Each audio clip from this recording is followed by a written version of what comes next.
Welcome to the Deep Dive, the show where we sift through the noise, take a mountain of information, and distill it into those aha moments you didn't even know you were looking for. Today, we're tackling a fascinating and incredibly subtle cognitive pattern, one that can trip us up when we least expect it. Imagine this with me for a moment. You've just started something new. Maybe you're embarking on a healthier routine, learning a new skill, or perhaps you're on a deeply personal journey of recovery. You hit those initial wins, right? Those early breakthroughs, and you feel great. You might even feel a little invincible, like you've cracked the code. But here's the crucial question, and it's where our deep dive truly begins. What if those very first successes, that surge of early confidence, contain a hidden trap? A subtle psychological bias that could actually put your long-term progress at, significant risk. That's a really powerful and I think very relatable starting point. What we're unpacking today is precisely that how a little bit of knowledge, or maybe just those initial breakthroughs, can sometimes lead us to drastically overestimate our actual mastery. This is a classic manifestation, really, of what psychologists call the Dunning-Kruger effect, where a lack of competence paradoxically leads to this inflated sense of ability. It's quite strange when you think about it. It's a phenomenon that can cause us to let our guard down precisely when sustained effort and vigilance and, frankly, humility are most critical. So we're going on a deep dive into the psychological mechanisms behind this tendency. We'll explore its often hidden dangers. And most importantly, we want to identify how you can cultivate a mindset of enduring strength and genuine humility on your journey. This is especially true when facing something as profound and challenging as personal recovery. Our mission for you, the listener, is to gain a shortcut maybe to understanding this subtle trap, learning how to recognize its signs, and equipping yourself with practical strategies to transform that fleeting, often fragile early confidence into lasting wisdom. This isn't about, shying away from healthy confidence, not at all. But it's about ensuring it's built on a solid, realistic foundation, one that's resistant to the illusions our minds can sometimes create. Okay, so to guide us through this intricate landscape, this world of self-perception and psychological pitfalls, we've pulled together an incredible stack of insights. We're looking at ideas from diverse and really influential thinkers. We're drawing from the foundational architects of cognitive dissonance theory, like Leon Festinger, and the rigorous principles of behavioral science from B.F. Skinner. We'll explore those who've illuminated the profound power of habits, like James Clear, the atomic habits guy, and the nuances of emotional intelligence championed by Daniel Goleman. We'll even delve into the profound wisdom of psychological growth from thinkers like Carl Jung and Mihaly Csikszentmihalyi, alongside insights from resilience research by people like Angela Duckworth and Carol Dweck. So we're looking at everything, from how we rationalize our choices to the very structure of memory and motivation, and even the power of situations, like from Philip Zimbardo's work. It's a truly comprehensive look at how our minds can sometimes subtly work against us, even when we think they're doing us a favor, especially when we're navigating this Dunning-Kruger terrain of early progress. So let's jump right into this fascinating paradox then. It's incredibly easy, almost, instinctual, to overestimate the importance of one defining dramatic moment, isn't it? We tend to believe that massive success requires massive earth-shattering action, something everyone will notice. And we often, conversely, completely underestimate the immense cumulative value of small daily improvements. Those little things. Think about it. That rush of exhilaration after the first week of a new fitness regimen when you've seen some immediate results, right? Or the profound early relief and personal recovery when you've successfully navigated a few challenging situations. It truly feels like you've gotten the hang of it, doesn't it? Like you've mastered the challenge, maybe even surpassed the initial difficulties, you've climbed a small hill, and now you feel like you're already at the peak. That feeling is precisely where this Dunning-Kruger effect starts to, manifest. And what's particularly fascinating here is how our minds actively respond to these initial wins. This often translates into a significant, sometimes really disproportionate increase in certainty, like after the decision or after that initial success.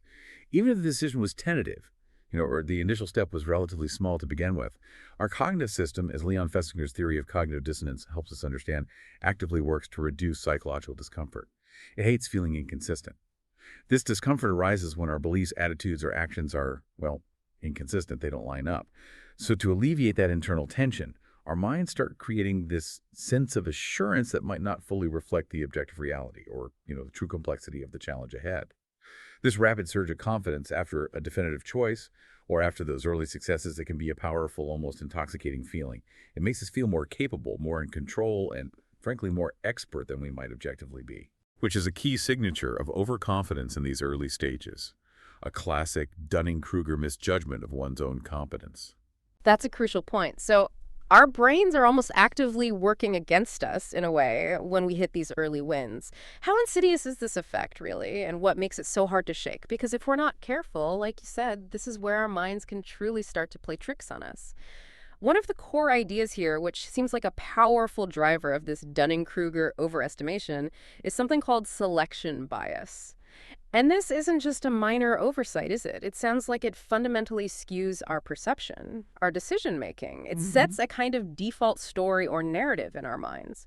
In our journey of personal growth, or crucially in recovery, if we're not constantly vigilant, this bias can lead to repeated mistakes. Because we stop actively looking for evidence that might challenge our newfound certainty. We get comfortable. We become selectively blind almost to our ongoing vulnerabilities, convinced we've gotten it. Exactly. And the signals of this selection bias, often intertwined with the Dunning-Kruger effect, they're quite clear once you know what to look for. You'll notice quick certainty, like about your abilities and progress, an almost immediate defensiveness when challenged about your methods or your progress, and a selective memory, right?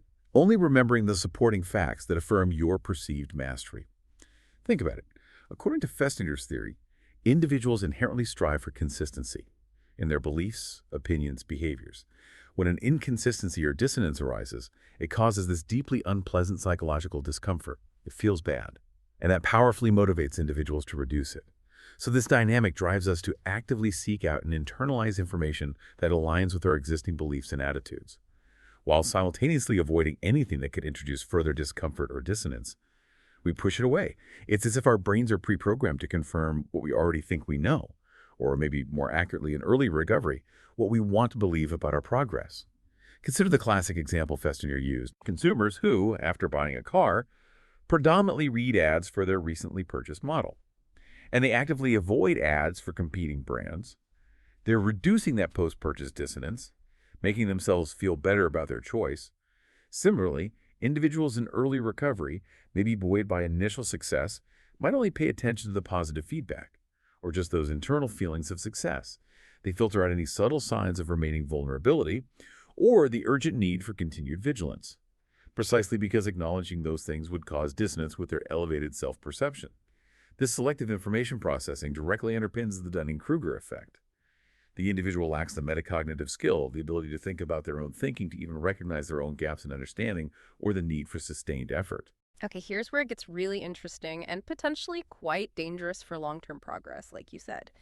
If our minds are so geared towards consistency, towards confirming what we already believe about our progress and capabilities, what happens when genuinely new information comes along that directly contradicts our comfortable new self-perception? Hmm. Say, a hint of an old pattern resurfacing, maybe an unexpected craving, or perhaps some honest feedback from a trusted friend that suggests we're not quite as fixed as we thought we were.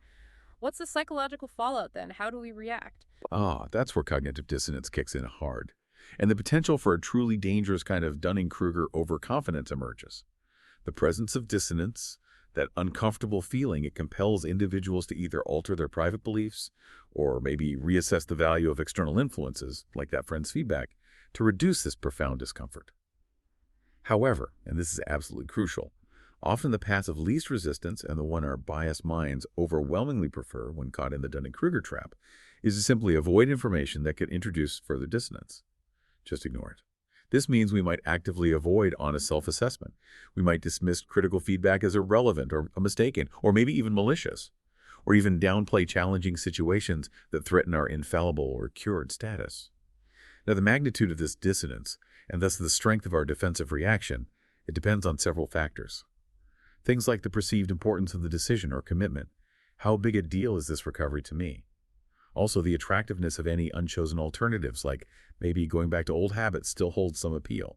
And the cognitive overlap between our conflicting beliefs. How much do these ideas clash? Reducing this discomfort often involves emphasizing the positives of our chosen path. Look how well I'm doing. And minimizing any negatives of the rejected alternatives or the present challenges. That craving wasn't a big deal. This dynamic strongly suggests that a person experiencing early success in recovery might find it incredibly difficult, almost psychologically painful, to internalize feedback about potential risks or areas for continued growth, because it would create a direct clash with their elevated self-perception of mastery. This actively hinders their ability to accurately assess their own competence and vulnerability, which is, at its core, the Dunning-Kruger effect in action.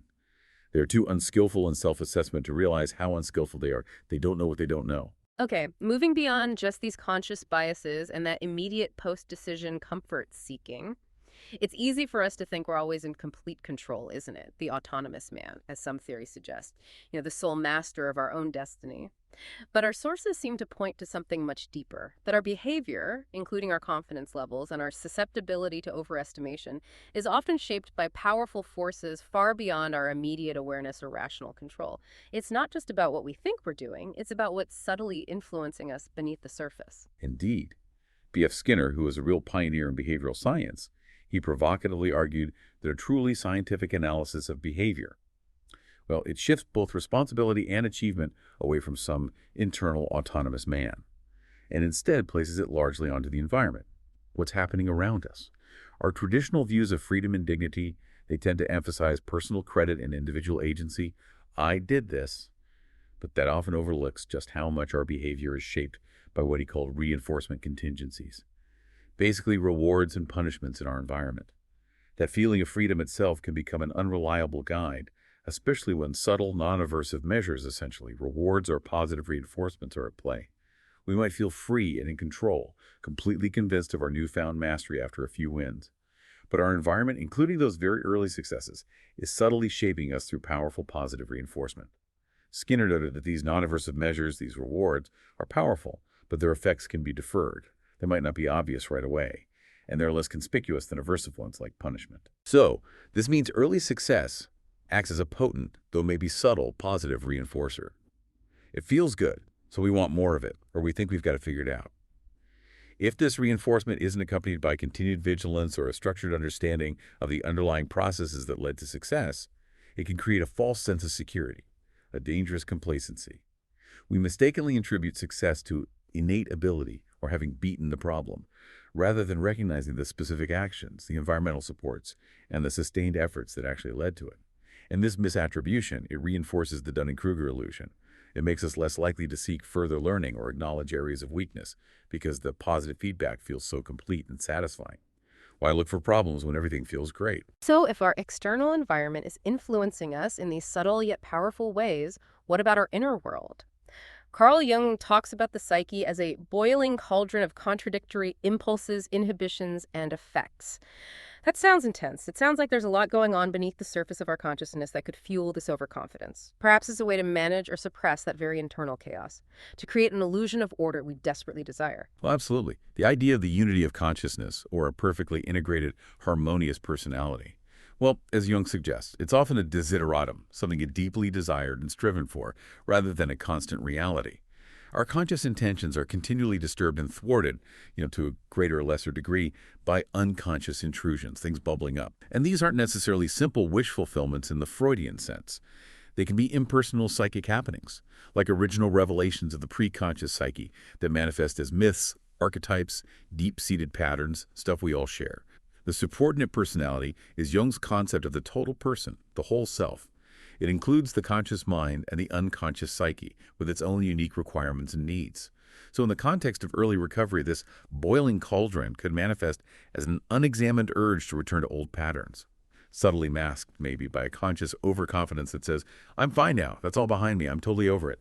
The unconscious might still be grappling with the old mythological heritage of prior behaviors, the deep imprints of past coping mechanisms. Even if conscious efforts are vigorously pushing for change, this suggests that overconfidence isn't just a misjudgment of skill on a conscious level. It's not just Dunning-Kruger about abilities. It can also be a profound psychological defense against deeper, unresolved internal conflicts, a form of self-deception that prevents us from seeing our true state of vulnerability.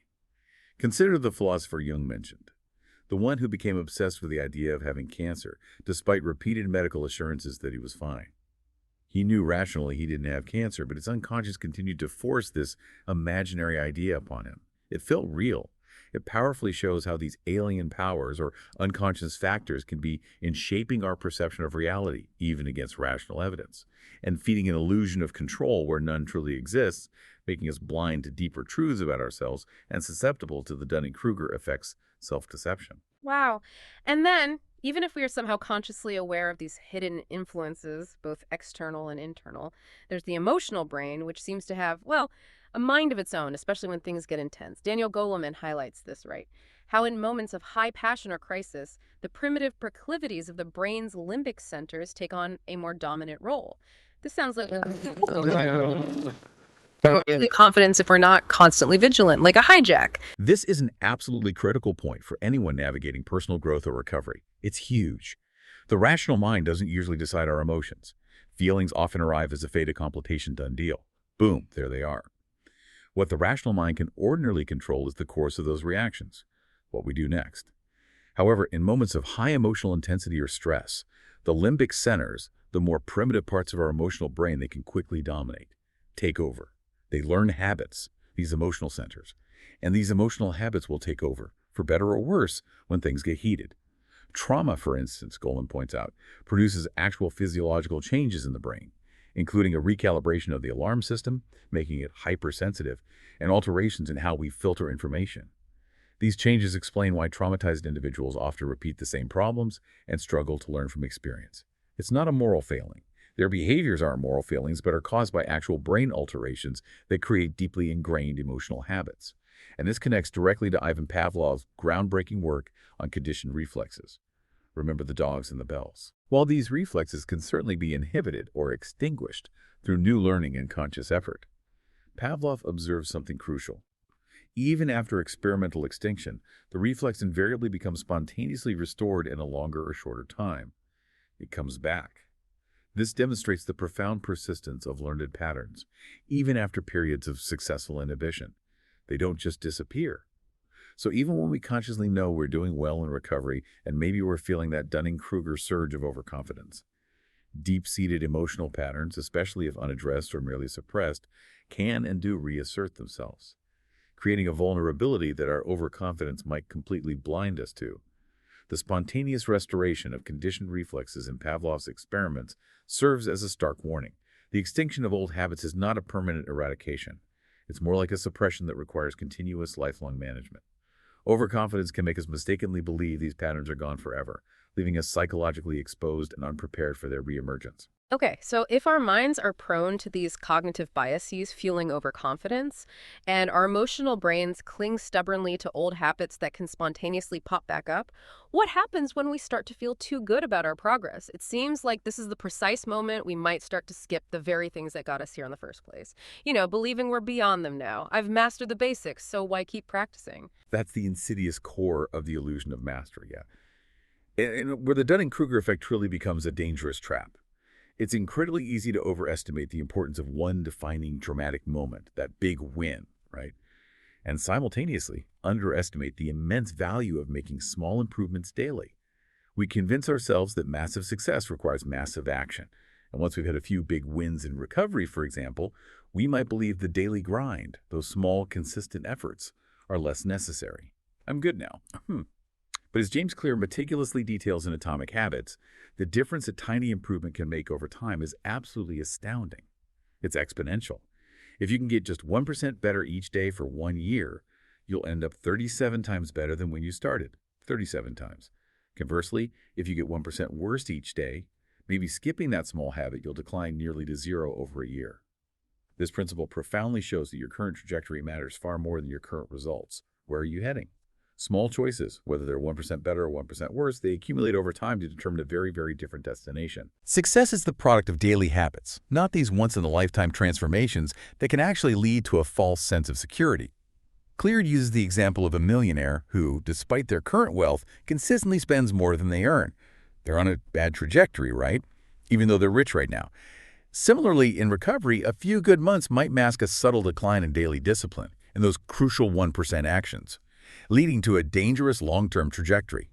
Overconfidence encourages us to stop those small, consistent efforts because we think we've already arrived, not realizing the power of cumulative decay. We stop building. Yeah, that trajectory idea is powerful. And this idea of habits accumulating and those old patterns resurfacing, it reminds me so much of Pavlov's work again on conditioned reflexes. It sounds like a real warning sign for anyone feeling overly confident. What does that tell us about those old patterns coming back to life, even after we think we've completely overcome them? It's almost like a ghost from the past just waiting to reappear. It's a powerful and often sobering reminder that extinction of a conditioned reflex doesn't mean it's irreparable destruction. It's not gone for good. And this is a point frequently misunderstood by those maybe caught in that Dunning-Kruger phase of overconfidence. Pavlov observed that even after experimental extinction, conditioned reflexes are invariably spontaneously restored after a time. They just come back. This suggests that even when a problematic behavior or thought pattern appears to be entirely gone, the underlying nervous processes, the pathways in the brain, they remain. They're merely inhibited, not erased. And they can reactivate under certain circumstances. Overconfidence, particularly in early recovery, can lead us to believe these reflexes or old patterns are permanently gone. I'm cured, rather than seeing them as simply suppressed or inhibited. So we let our guard down. We stop practicing the necessary inhibitory controls, our daily routines, our self-awareness practices, our support systems. And the old patterns, which were never truly erased, are just sitting there, ready to reemerge. This phenomenon precisely explains why, even after long periods of sobriety or behavioral change, individuals can experience what is commonly known as a relapse. The old patterns are not eradicated. They are suppressed, ready to reactivate if the inhibitory controls, our recovery routines, our vigilance, our conscious strategies, are relaxed or abandoned. Overconfidence directly undermines these essential controls. It makes us believe we're invincible when, in fact, we're simply allowing a dormant but very real threat to reactivate. Wow, okay. And when we feel infallible, when we're riding high on early success, that's often when we might also start to rationalize putting ourselves in risky situations, right? Thinking, it won't happen to me, or I'm strong enough to handle it now. Philip Zimbardo's groundbreaking Stanford prison experiment, it showed how incredibly powerful situations can be in influencing behavior, even in normal, healthy individuals. That sounds like a terrifying recipe for disaster if we're also operating under the illusion of overconfidence. That's a crucial, indeed a terrifying point, and one that resonates deeply with this Dunning-Kruger trap we're discussing. Zimbardo stressed that the extreme, often pathological behavior displayed in the SPE, it was primarily diagnostic of the power of the situation. It wasn't about the individuals themselves initially. It wasn't diagnostic of any personal pathology in the participants who were screened as healthy and normal. The bad barrel of the situation, as he put it, brought out those extremes. When individuals become overconfident in their recovery, they might fail to be sufficiently vigilant against undesired influence or subtle situational traps. They underestimate the environment, the illusion of invulnerability, the belief that I'm stronger now, I've mastered this, paradoxically makes one more vulnerable to manipulation and the reemergence of old patterns. Think about the participants in the SPE. They rationalize their increasingly abusive or submissive behavior by telling themselves, it's only an experiment. This self-deception allowed them to behave in ways they wouldn't normally contemplate. Similarly, in early recovery, feeling cured or overly confident can lead individuals to dismiss the importance of avoiding high-risk environments or maintaining firm boundaries. They might rationalize, I'm strong enough now, I can handle being around old triggers. Much like those prisoners rationalize their actions, this can lead to a dangerous sin of omission in self-care, where the very safeguards that prevent relapse are neglected, all because of an inflated sense of personal capability that ignores the powerful, often invisible influence of the environment. It's such a stark reminder that our internal state isn't the only factor, not by a long shot. And if we're too narrowly focused on those short-term wins, maybe just not doing the bad thing, and we neglect the broader picture, the larger context of our lives, there can be a real profound cost later on, can't there? What does Mihaly Csikszentmihalyi, the father of flow psychology, say about those who bend all their energies to pragmatic ends? How does this relate to the Dunning-Kruger effect's potentially narrow focus? Well, Csikszentmihalyi warns that while intense action and dedication to pragmatic goals can indeed create inner order and a sense of purpose, which feels good, it can also lead to excessively restricting one's options and narrowing one's life in potentially damaging ways. He illustrates this with the example of a young engineer who bends all his energies to becoming a plant manager by age 25, a very specific goal. While this might lead to years of successful, unwavering progress toward that goal, he says, sooner or later, postponed alternatives may reappear again as intolerable doubts and regrets, things you didn't pursue. He asks, was it worth sacrificing my health for the promotion? What happened to those lovely children who have suddenly turned into sullen adolescents? Now that I've achieved power and financial security, what do I do with it? Oof. In other words, the narrow goals that sustained action for a period, they turn out not to have enough power to give meaning to the entirety of life. And if we connect this to the bigger picture, Jordan Peterson talks about the danger of goals that remain pathologically restricted. Too small, too narrow. If the highest ideal is too narrow, for instance, maybe in recovery, it's merely achieving the absence of a problematic behavior, then other crucial aspects of our behavior and ideation that conflict with these restricted goals. Well, they might become pathologically twisted, defined as evil or bad, and remain completely undeveloped. We neglect whole parts of ourselves. This significantly decreases our adaptive flexibility in the face of life's true complexities, ensuring that life's inevitable difficulties appear devastating rather than navigable. Overconfidence in having fixed the immediate narrow problem can blind one to the deeper need for a holistic, fulfilling life, leaving one incredibly vulnerable when those postponed alternatives, those neglected parts of life, inevitably surface. So the Dunning-Kruger effect isn't just about overestimating a specific skill.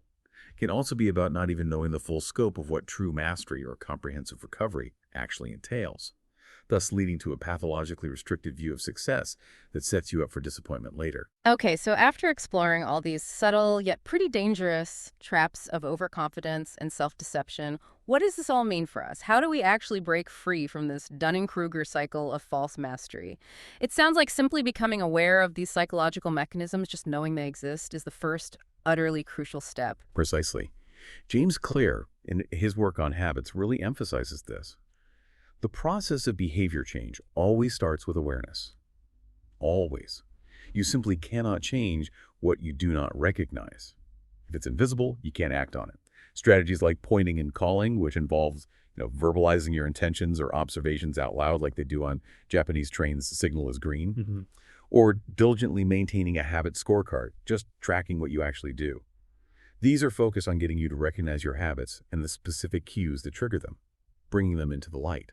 This conscious recognition makes it possible to interrupt automatic processes and respond in a way that truly benefits you, rather than mindlessly slipping into old routines or letting overconfidence mask a looming vulnerability. Daniel Goleman also highlights this in the context of trauma recovery. He states that at the core of recovery is profound self-awareness. And he says the most important phrases in trauma therapy are often simply, notice that, and what happens next. It's about bringing conscious attention to the subtle shifts in your internal and external world without judgment initially, just noticing. Just saying aloud, for instance, tomorrow I need to go to the post office after lunch, significantly increases the odds of actually doing it and makes it real. Applying this to recovery means verbalizing intentions, openly recognizing triggers when they appear, and acknowledging moments of vulnerability, rather than letting overconfidence allow them to pass unnoticed or be dismissed as irrelevant. This awareness is the essential antidote to the blindness that so often accompanies the Dunning-Kruger effect. You have to see it first. Okay, that makes sense. Awareness first. Then, if those big, earth-shattering improvements are often a myth and our brains are wired to overestimate early wins, then the real power, the real path to sustained progress, must lie in the small, consistent stuff, right? The daily grind. How do we keep our focus on that, especially when we're feeling really good about our progress and are tempted to slack off, believing we've already conquered the mountain and can just relax now? It's fundamentally about respecting the cumulative power of incremental change, truly respecting it. If you can consistently get just 1% better each day for 1 year, you will literally end up 37 times better than when you started. That math is staggering. This concept, also from James Clear, is absolutely vital for long-term progress. It profoundly highlights that your current trajectory is far more important than your current results, where you pointed. Instead of chasing massive, unsustainable actions that might fuel a temporary, inflated sense of accomplishment, which is precisely the kind of experience that feeds Dunning-Kruger overconfidence, right? That big, flashy win. The focus must shift to making choices that are consistently 1% better every single day, without exception. It's about the process. In recovery, this translates into consistently attending meetings, maybe diligently practicing mindfulness or self-reflection, reaching out for support when needed, or adhering to self-care routines, even, and maybe especially, when you feel strong and think you don't need them. That's when it matters most. These are the small, often unnoticeable acts that don't grab headlines but build profound resilience and lasting change over time. It's the absolute antithesis of the Dunning-Kruger trap, where a little knowledge leads to a cessation of learning. I know enough now. Instead, this promotes continuous, humble striving, recognizing that mastery is a process, a journey, not a destination you arrive at. That makes a lot of sense. The power of the 1%. And this relentless focus on continuous improvement, on learning and growing, it brings us directly to Angela Duckworth's concept of grit, doesn't it? And Carol Dweck's growth mindset. Mhm. How do these powerful ideas help us maintain that essential beginner's mind, even after initial success? Or maybe more importantly, especially when we inevitably hit those bumps in the road, which are basically guaranteed on any meaningful journey. Yeah, a growth mindset is the deep-seated belief that people can change, that it's profoundly possible to get smarter or significantly improve skills through consistent effort, right support, and abundant opportunities. This belief system is a direct and powerful antidote to the Dunning-Kruger effect. It inoculates you against it, in a way, when you inevitably hit those bumps in the road because, like you said, no journey is without them.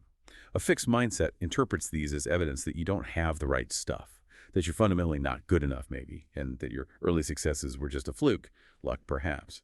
But a growth mindset, however, helps you believe you can learn to do better, that setbacks are simply information, feedback. It encourages you to stick to it, even or especially when it's not going well, as Duckworth puts it. That's grit, actively seeking out how to improve, what went wrong, what can be learned. This shifts your focus from a fixed declaration of I'm good or I am cured, which is very Dunning-Kruger, to an ongoing commitment of I am learning and growing.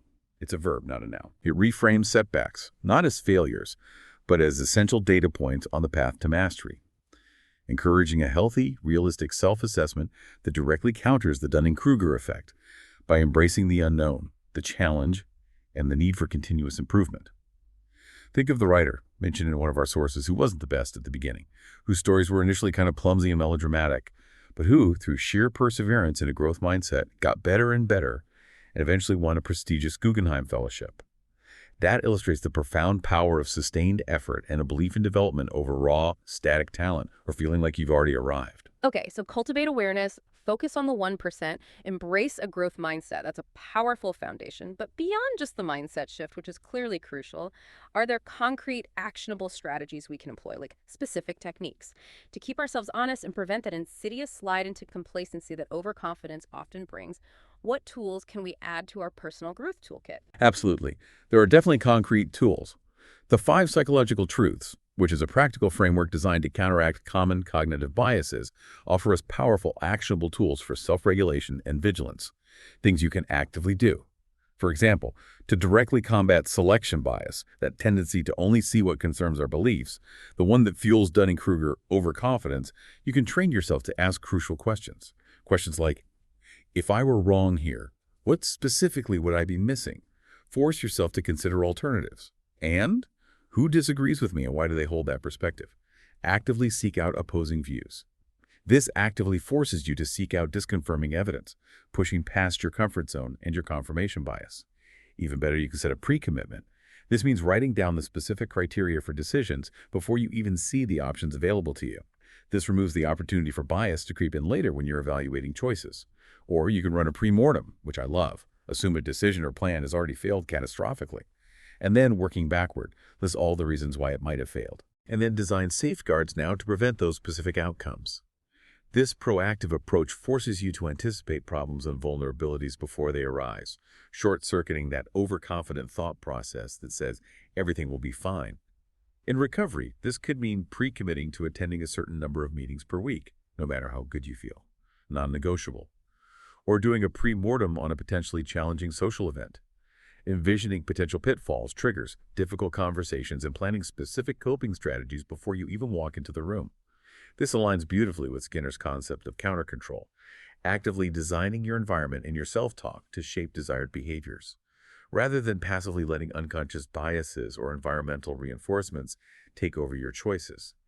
It also ties into Daniel Pink's idea of turning work into play, by sculpting your daily recovery practices, maybe, to bring a sense of flow and engagement, making them less of a chore and more intrinsically motivating, and therefore much more sustainable in the long run. This leads to something really important, I think. It seems like one of the most dangerous illusions in all of this, especially in the context of recovery, is the idea of a finish line, a point where you're completely cured and never have to think about it again. That seems like the ultimate expression of the Dunning-Kruger overconfidence, doesn't it? And maybe a setup for future disappointment or even disaster. Precisely. It's a very seductive but ultimately harmful illusion. As the renowned psychologist Martin Seligman points out, many aspects of human behavior simply don't change lastingly. not permanently anyway. He cites dieting as a prime example, where, most people regain lost weight within a few years, suggesting that relief from symptoms, while valuable, can often be merely cosmetic, not a fundamental irreversible shift. Instead, he argues that well-being must be buildable. It's something you construct and maintain over time, implying that sustained, continuous effort and adaptive strategies are the key, not finding a magic cure. The goal isn't necessarily to eradicate all vulnerability or achieve a state of permanent invulnerability. That's probably unrealistic. Rather, it's about building ongoing resilience, developing effective coping mechanisms, and accepting the inherent challenges of life and of being human. Similarly, in the context of relationships, our sources on attachment theory note that some discrepancies, maybe in intimacy needs between partners, will never completely disappear. Instead, individuals can come to terms with the fact and maybe change their expectations to find compromise and nurture healthy, albeit imperfect, dynamics. This perspective directly challenges the overconfidence in early recovery by emphasizing that the recovery journey is indeed lifelong. It doesn't end. It's not about achieving a state of permanent invulnerability or a complete cure.